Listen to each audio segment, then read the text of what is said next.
wa rasulullah nabiyya ba'da ma ba'du. Kita lanjutkan pelajaran kita dan sekarang kita sampai kepada kaidah di dalam ibadah. Kaidah di dalam ibadah. Kaidah di dalam ibadah itu berporos pada dua hal. Ya. Yakni yang pertama menahan diri dari beribadah kepada Allah Subhanahu wa taala kecuali di sana terdapat dalil. Itu yang pertama. Ya. Beribadah kepada Allah Subhanahu wa taala dengan dalil, atau kalau kita pergunakan istilah yang lain, menahan diri tidak melaksanakan ibadah kepada Allah Subhanahu wa taala kecuali ada dalil, yang biasa diistilahkan dengan tauqifiyah. Dan ini dalilnya firman Allah Subhanahu wa taala di dalam surat Ali Imran ayat yang ke-31.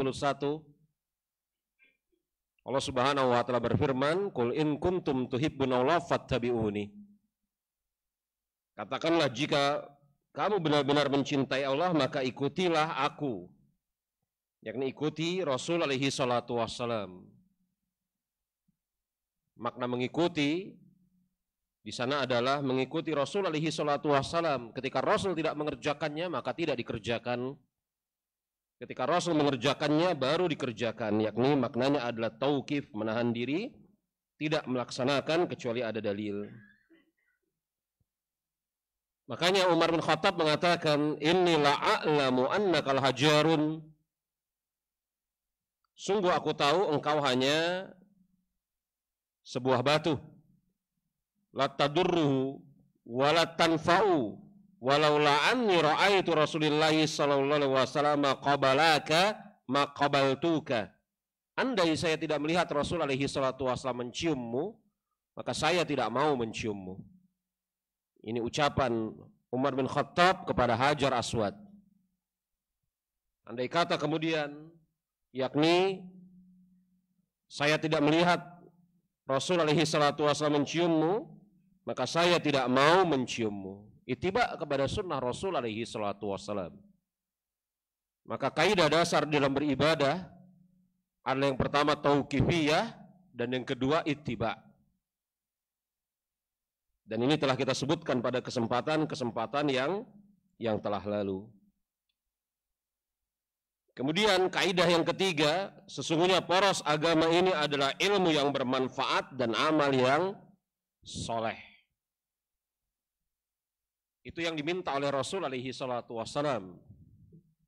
Beliau senantiasa meminta kepada Allah Subhanahu wa taala, khususnya di waktu kesempatan pagi hari, ya, sebagaimana yang diriwayatkan oleh Imam Muslim dari sahabat Ummu Salamah, Allahumma inni as'aluka ilman nafi'an wa rizqan thayyiban wa amalan mutaqabbalan. Ilmu yang bermanfaat, rizki yang baik, dan amal yang diterima. Illal ladzina amanu wa amilus solihah. Kecuali orang-orang yang beriman, dan iman itu dibangun di atas dasar ilmu yang benar dan mengerjakan amal soleh. Poros agama, ilmu dan amal. Ilmu dan amal, mengilmui sesuatu dan mengamalkannya. Maka para ulama semisal Imam Ibnul Qayyim mengatakan, ilmu yang dimiliki oleh seorang hamba itu suatu nikmat yang sangat besar dan tidak akan menjadi sempurna kecuali dengan beramal.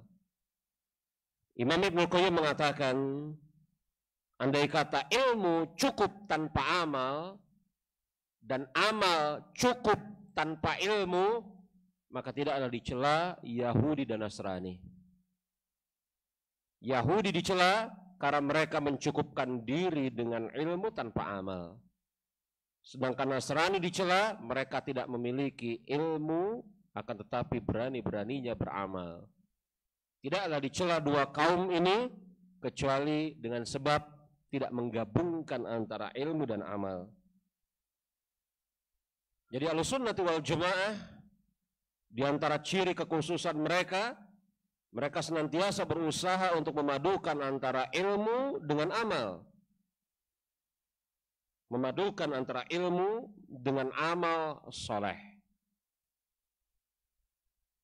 Ciri yang keempat, ya, kaidah yang keempat dari kaidah manhaj salaf adalah berusaha menolak mafsadat daripada mengambil manfaat. Sesuatu perkara di dalam syariat agama kita ini bisa ditimbang bahwasanya dia mendatangkan maslahat atau menolak madarat. Jadi sesuatu di dalam agama kita itu bisa ditimbang berdasarkan apakah dia mendatangkan maslahat atau dia bisa menolak madarat. Ada yang maslahat murni tidak mendatangkan madarat sama sekali. Ada yang maslahatnya lebih besar daripada madaratnya. Dua hal ini, maslahat murni dan maslahatnya lebih besar daripada madaratnya, disyariatkan untuk dikerjakan. Ada yang ketiga, yakni dia madarat murni, tidak ada maslahat sama sekali. Atau dia madaratnya lebih besar daripada maslahatnya. Ada maslahatnya, akan tetapi kecil dibanding madaratnya. Maka hal yang ketiga dan yang keempat ini diperintahkan untuk ditinggalkan. Jadi maslahat murni dan maslahat yang rajih, ya, itu diperintahkan untuk dikerjakan.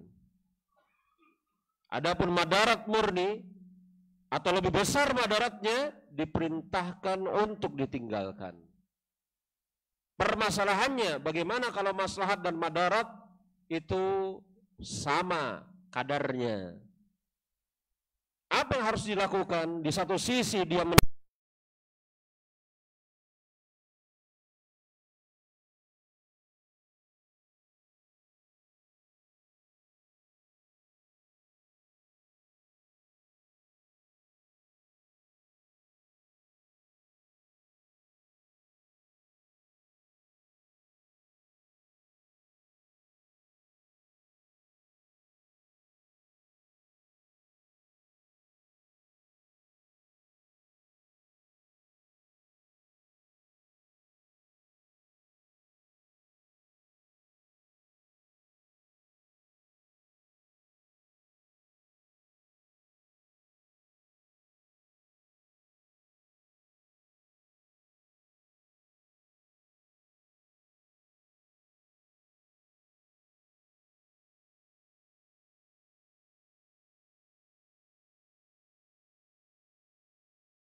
oleh Rasul alaihi salatu wasallam sebagai ummul khaba'ith,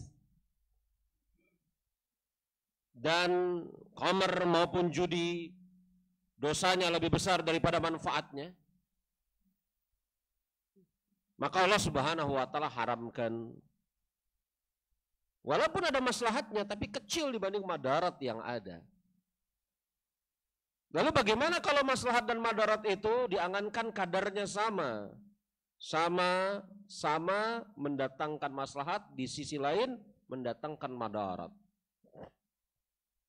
Maka pendapat yang paling kuat adalah dar'ul mafasid muqaddam ala jalil masalih. Usaha untuk menolak mafsadat lebih didahulukan daripada mengambil manfaat. Ini kalau kemudian maslahat dan madaratnya seimbang.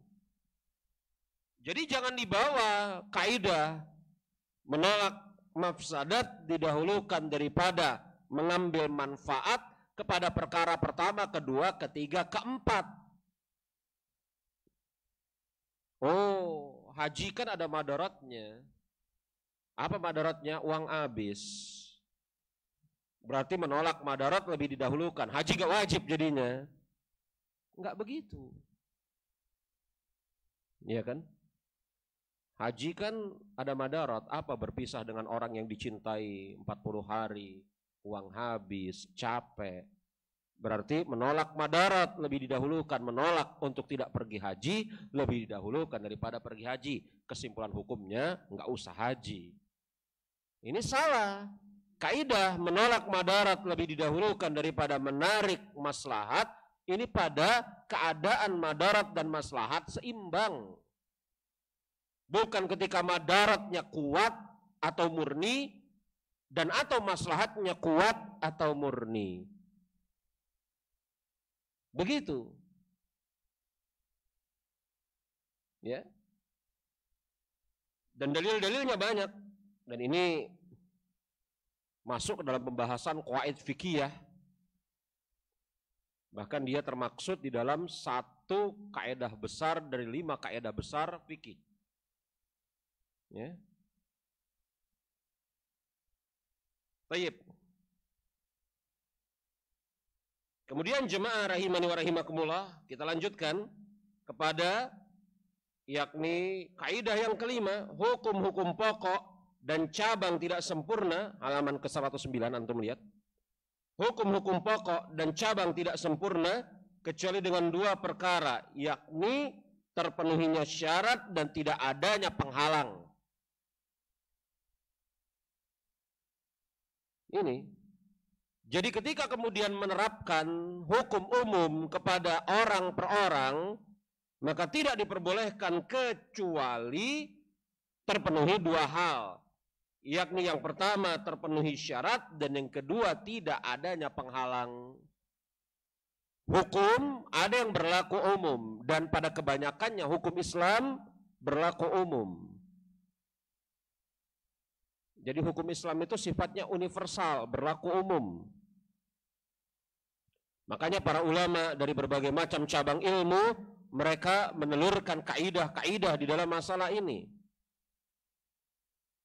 Misalnya di dalam bab ilmu tafsir, al-ibrah fi umumil lafzi la bi khusus sabab.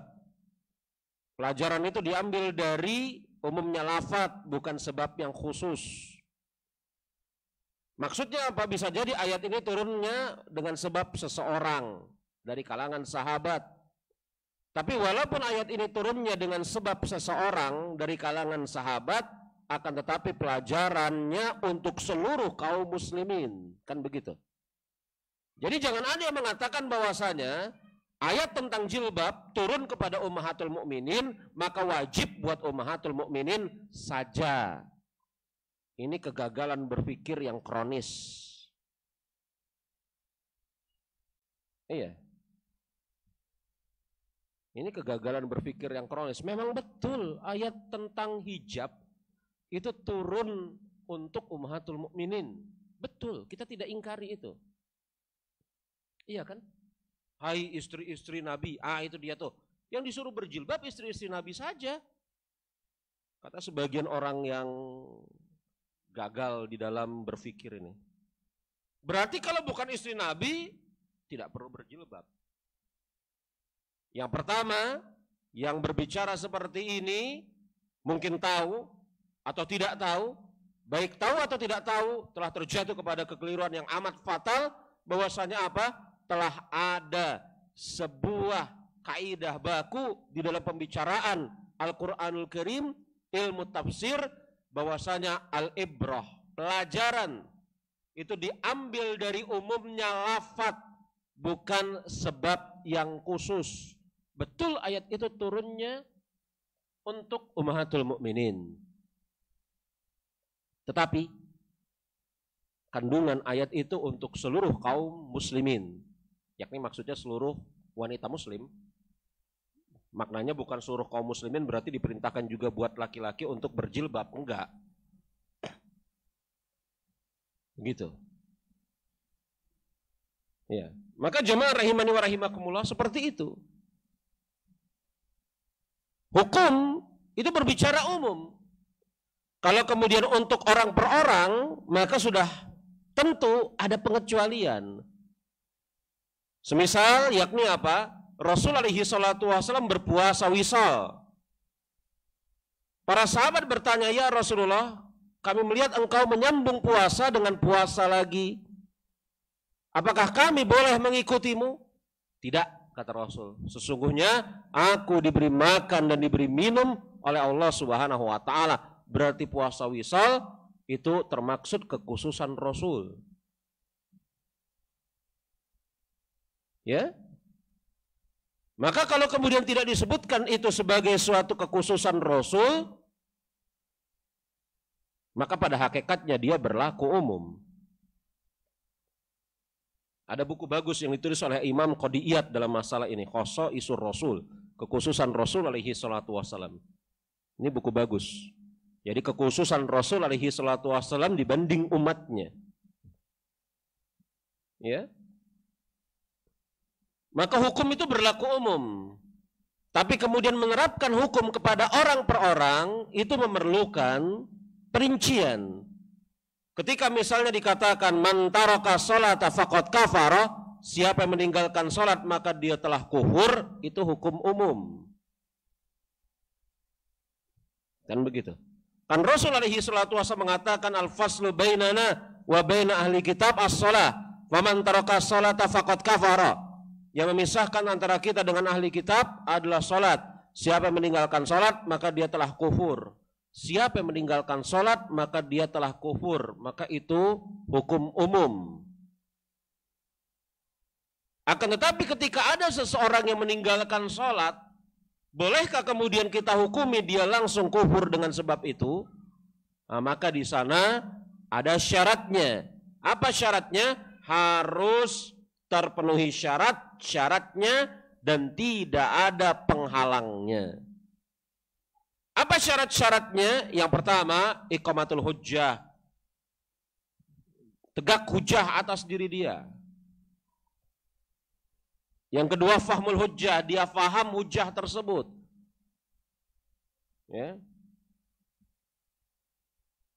Kemudian yang ketiga, dia mengerjakannya memang dengan ikhtiar. Memang dia mengerjakannya dengan ikhtiar, bukan karena dipaksa.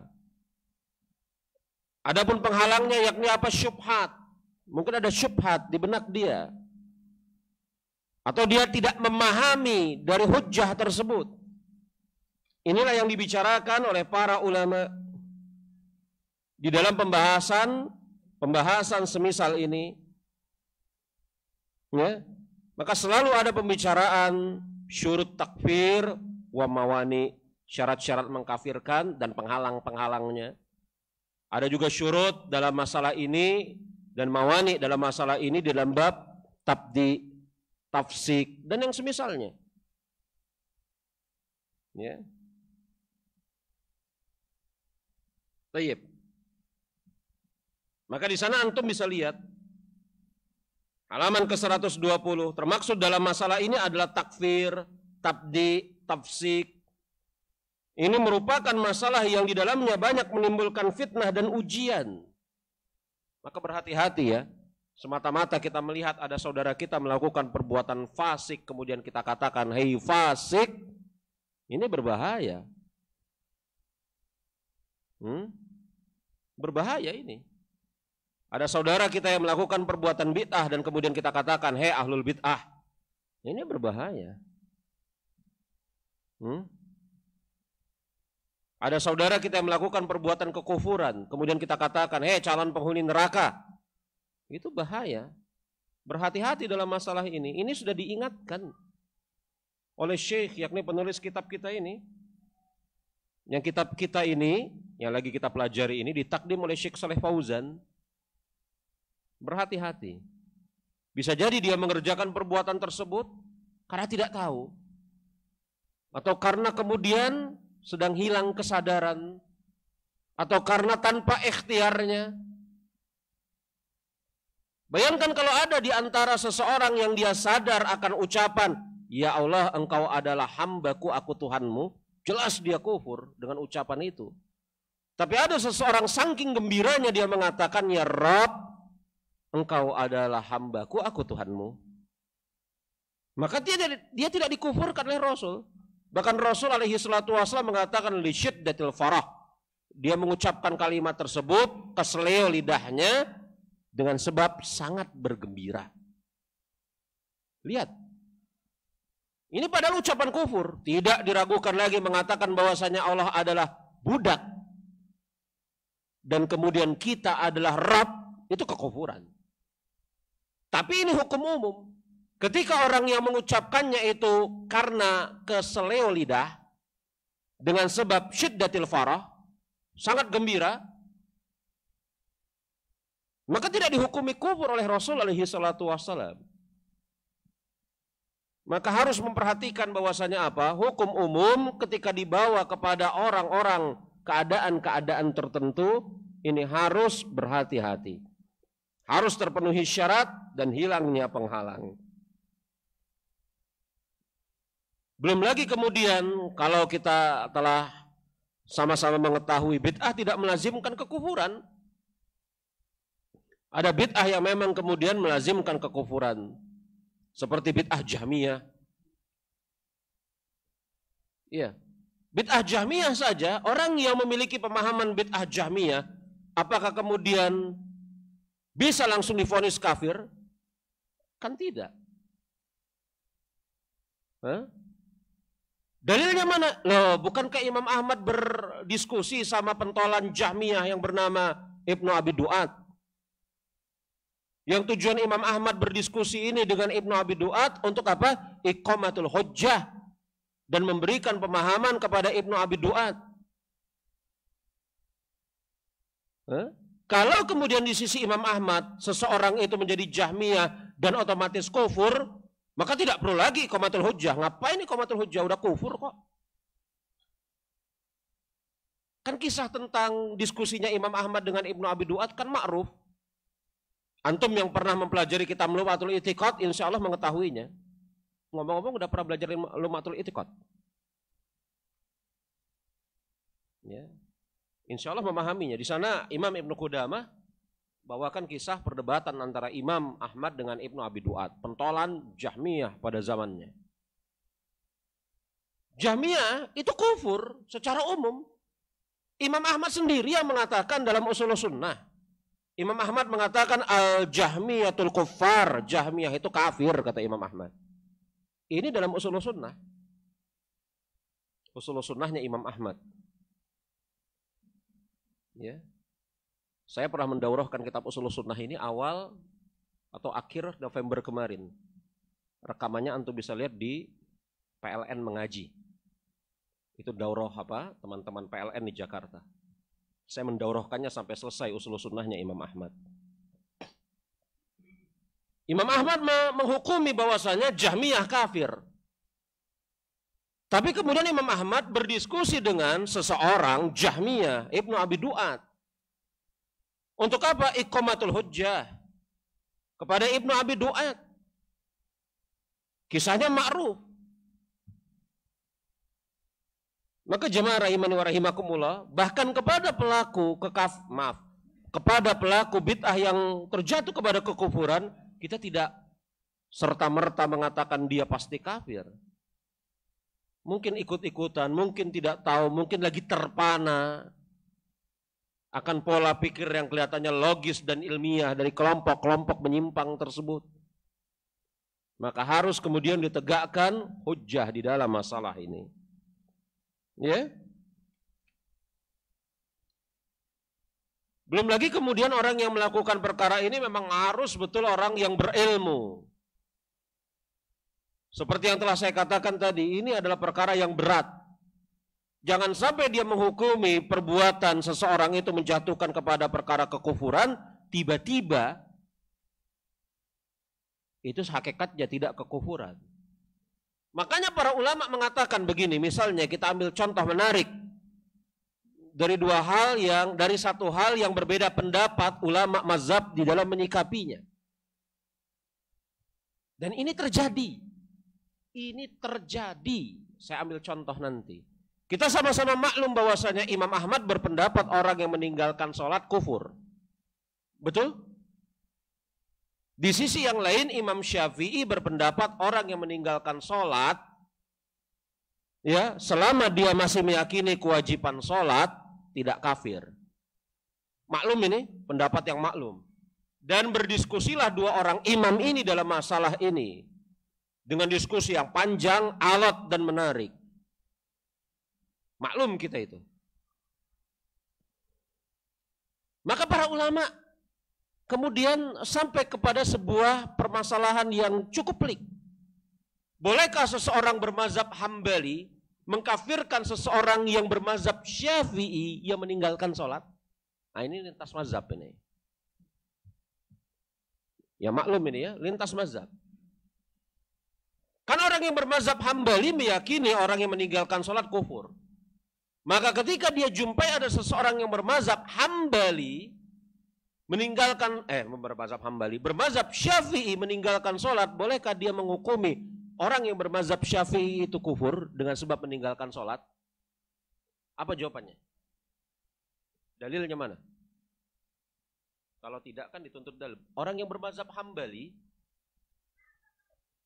kan berpendapat orang yang meninggalkan sholat kufur. Tiba-tiba dia menjumpai ada seorang Syafi'i meninggalkan sholat. Bolehkah dia menghukumi orang yang meninggalkan sholat dari mazhab Syafi'i itu sebagai kufur? Andai kata juga sudah terpenuhi hujjah dan hilang penghalang. Sudah terpenuhi syarat pengkafirannya. Bolehkah? Boleh? Jawabannya nggak boleh. Kenapa? Imamnya sendiri yang mengajarkan. Imamnya sendiri yang mengajarkan siapa maksudnya? Imam Ahmad. Apa yang terjadi ketika waktu subuh datang? Maka Imam Ahmad meminta kepada Imam Syafi'i untuk menjadi imam sholat. Betul? Padahal Imam Ahmad berpendapat orang yang meninggalkan sholat kufur. Dan Imam Syafi'i berbeda pendapat dengan Imam Ahmad. Tapi Imam Ahmad berpendapat dan memiliki pandangan silahkan engkau menjadi imam. Coba tuh. Itu juga yang terjadi pada Syekh Albani ketika berhadapan dengan orang yang seperti ini. Sekarang begini. Logikanya begini. Orang yang berpendapat ya meninggalkan sholat tidak kufur, asy-Syafi'iyah kan? Betul?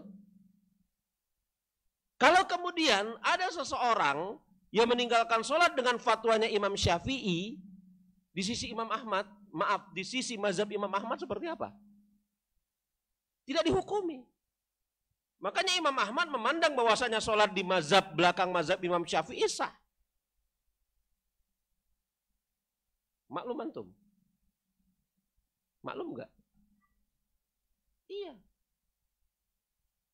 Padahal Imam gini nih, ketika Imam Syafi'i berpendapat seperti itu keyakinan Imam Syafi'i bukan keyakinan, dan itu bukan keyakinan Imam Ahmad. Betul? Keyakinan Imam Ahmad bahwasanya meninggalkan sholat kufur. Imam Syafi'i memiliki keyakinan meninggalkan sholat dengan keadaan masih meyakini kewajiban sholat tidak kufur. Berbeda mereka keyakinannya? Berbeda. Tapi bagaimana Imam Ahmad memandang keyakinan Imam Syafi'i? Apakah kemudian setelah itu Imam Ahmad melarang untuk sholat di belakang Imam Syafi'i? Tidak. Begitu logikanya. Maka para ulama mengatakan bahwasanya andai kata di seseorang ini ya berpendapat bahwasanya perbuatan ini menjatuhkan diri kepada kekufuran, dia hendak menjatuhkan hukum kafir kepada orang yang mengerjakan perbuatan tersebut, dia juga harus mengetahui apakah perbuatan tersebut memang telah disepakati kekafirannya atau jangan-jangan masih ada khilaf di antara para ulama. Maka takfir muayyan dengan sebab tarkus shalah itu tidak ijma. Bahkan yang pendapat kuat tidak terjadi takfir muayyan dengan sebab tarkus shalah. Karena itu khilaf. Maka hukum takfir ini pada perkara yang memang betul-betul disepakati perbuatan itu kekufuran. Kan begitu? Adapun perkara yang masih, misalnya yang ini mengatakan kufur, itu mengatakan tidak kufur, maka berhati-hati dalam masalah ini. Makanya kemudian jemaah rahimani wa rahimakumullah, dikatakan di sana di halaman 121, dalil dari Al-Quran dan As-Sunnah yang menunjukkan bahwa ucapan dan perbuatan yang muncul dari orang tersebut dihukumi sebagai konsekuensi kufur. Dan kedua, antum bisa lihat nih, hukum tersebut tepat. Lihat itu. Hukum tersebut tepat. Karena bisa jadi tidak tepat hukum tersebut diterapkan. Kenapa tidak tepat? Dia memiliki mazhab atau pendapat yang berbeda. Kan begitu ya? Pada orang tertentu yang mengucapkan dan mengatakannya, yang mana syarat-syarat jatuhnya vonis kafir telah terpenuhi pada dirinya dan tidak lagi ada penghalang. Ucapan tersebut tepat. Cocok untuk orang tersebut. Ya. Maka menghukumi Syafi'iyah dengan mazhab Hanabilah dalam masalah ini kan tidak tepat. Nah, begitu. Ya. Baik. Ini pembahasan kita dari yakni beberapa kaidah dalam manhaj salaf. Padahal di sana masih banyak kaidah-kaidah yang lain. Tapi Syekh mencukupkan pada 5 kaidah. Ya. Baik ikhwan, kita sudah menjelang waktu zuhur. Kita jeda taklim kita sampai di halaman 123. Mungkin ada yang mau ditanyakan, saya persilahkan. Insyaallah ta'ala buku ini nanti malam akan kita khatamkan. Insyaallah khatam buku ini. Ada yang mau ditanyakan, saya persilahkan.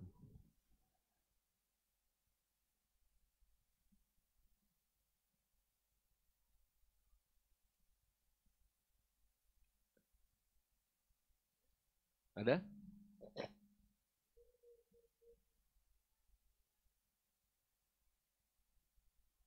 Kalau tidak ada yang mau ditanyakan, saya tutup pelajaran kita di kesempatan pagi hari ini.